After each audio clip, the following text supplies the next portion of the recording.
Welcome everyone, KD here with another E3 impression. This time I want to talk about Battlefield 5's Iwo Jima DLC announcement. At least I think they said it's a DLC. So actually I didn't want to talk more about EA. I looked at their list of games they want to show, and the only thing that slightly interested me was Fallen Order. And Fallen Order sadly looks kind of like what it actually is, nothing more than a advertisement for the next terrible Disney movie. But anyway, that's something else. Um, so I didn't want to actually make another impression like this. However, I was working and I had the stream still on in the background, and then when they talked about Battlefield 5 and came to the Iwo Jima DLC, I started to think about it, uh, and so on, and it grew my interest. So Battlefield 5 is a game that was very controversial and then just kind of disappeared.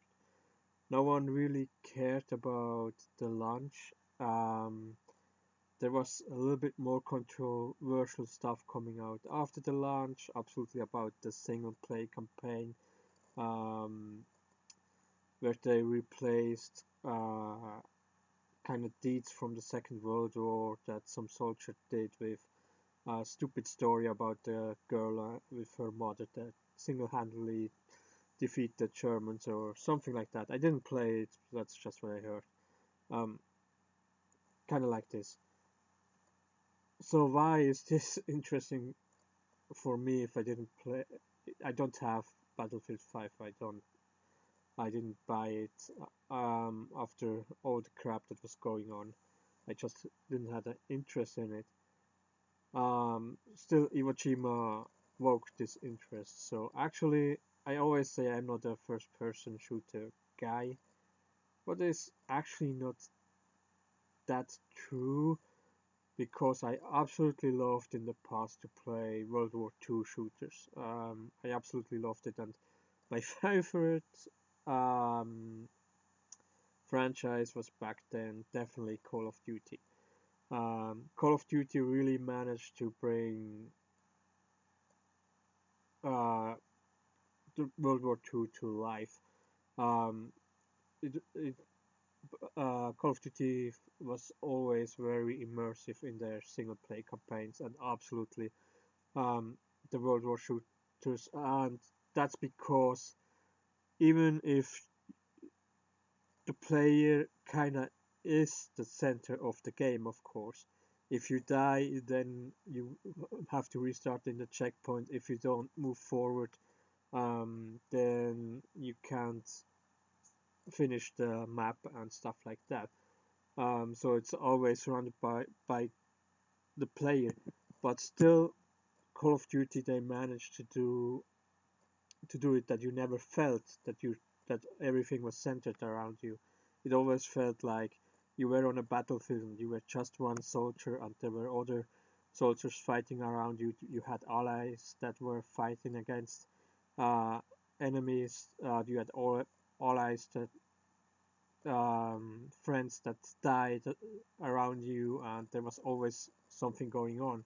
So they really managed to give you this immersion to be just one soldier in a battlefield, and I absolutely love that. And um, I still love to play Call of Duty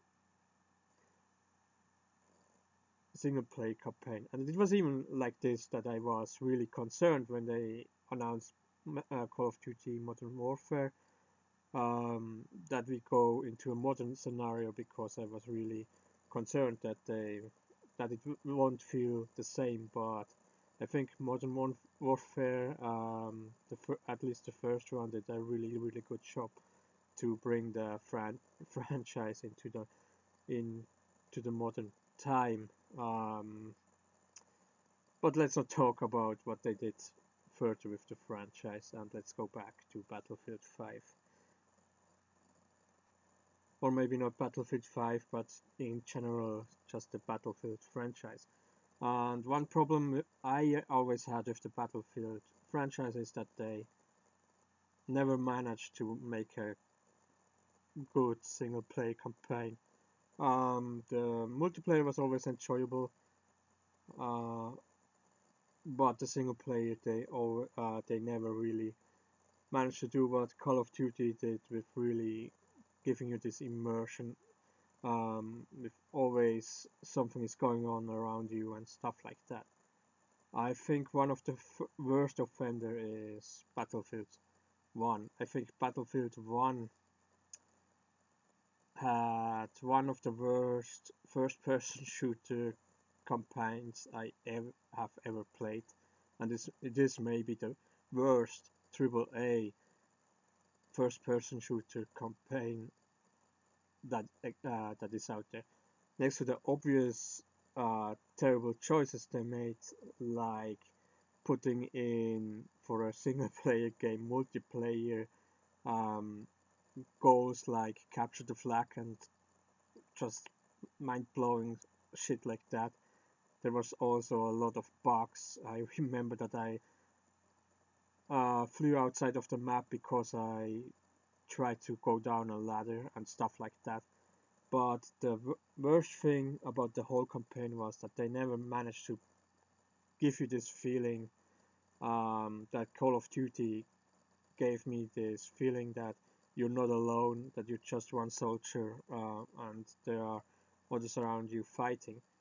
Um, they actually made the exact opposite in Battlefield 1, and made every of your characters this one-man army, and nothing else matters, only you matter.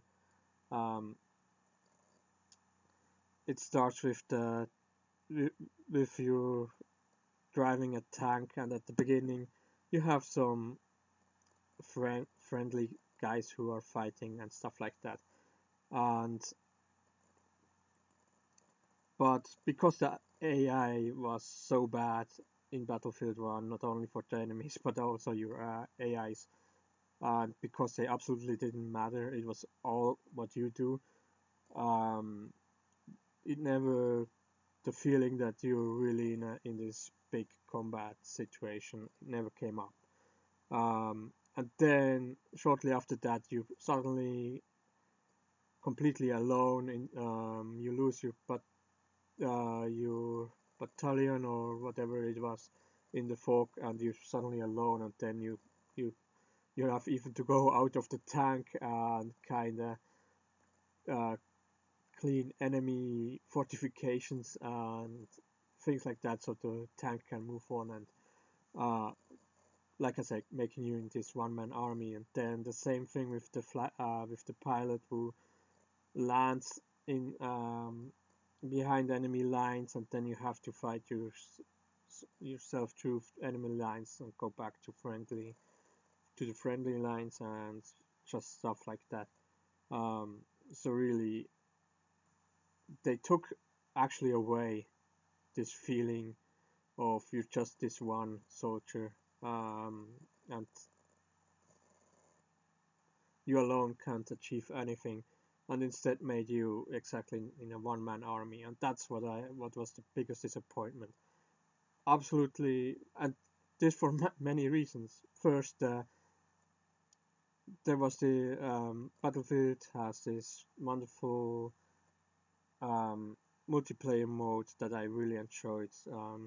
I forgot what it is, but it was just massive. I think around 40 to 40 players just fighting each other for some room, and it was perfect for World War I, and it really gave you this immersion that you alone couldn't.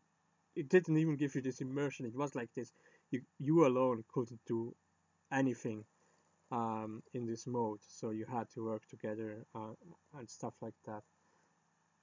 And then the second thing was that the prologue was exactly that, um, giving you this feeling that this will be a campaign where you're just this one, just a soldier in a massive battlefield with thousands of other soldiers.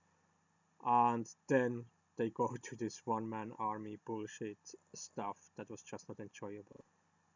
But let's move on from Battlefield 1 and go back to Battlefield 5. So, like I said, I haven't played it, but what I heard, um, they didn't learn anything, and it's kind of the same thing, like more in the direction of you're a one-man army, like with this stupid episode with the girl, um, and stuff like that. So I actually don't know much about the others, but I have the feeling it is kind of in that direction. So now, when I heard Iwo Jima first, because it gave me this interest, was because it sounded really exciting. Um, I said before I like World War II shooters, and I never had the feeling back then that it could be enough World War shooters for me, but others feel different, so we kind of moved on from this. But I mean, that's almost over 10 years ago, and I think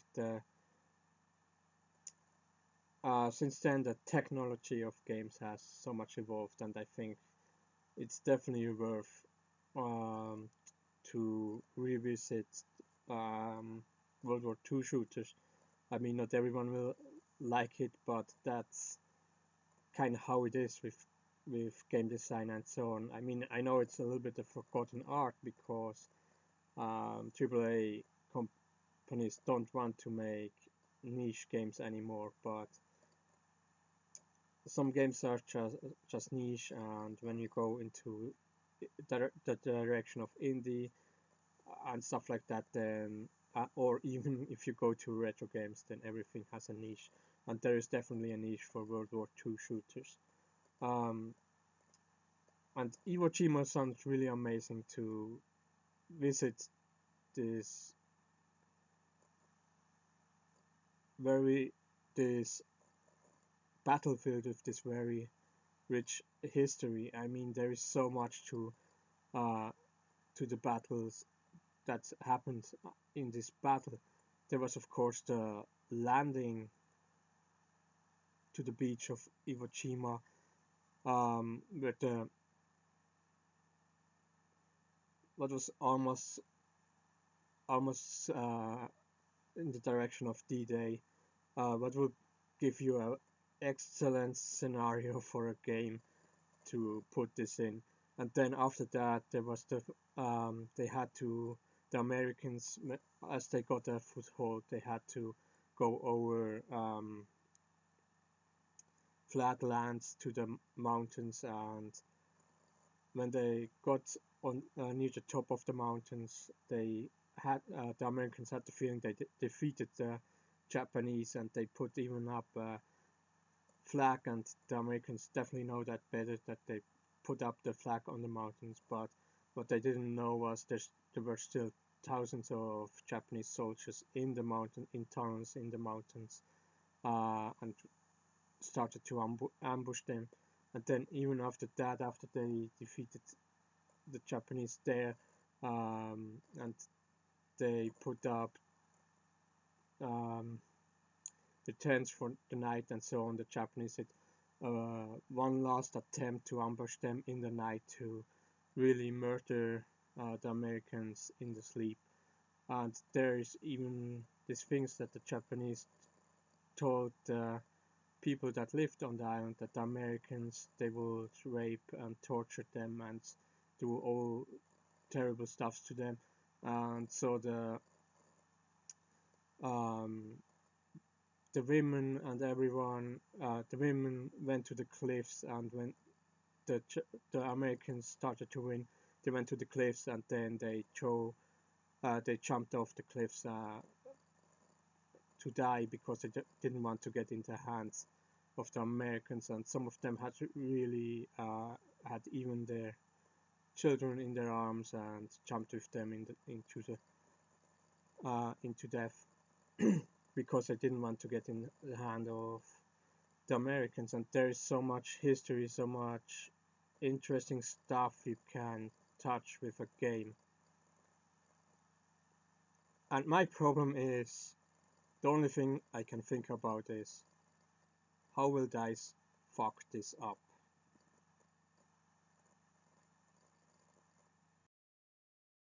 Hello everyone, I'm working right now on a turn-based RPG.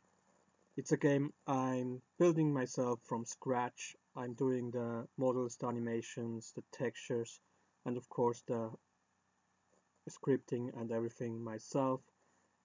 You can check it out on itch.io or on GameJolt. The links are in the description.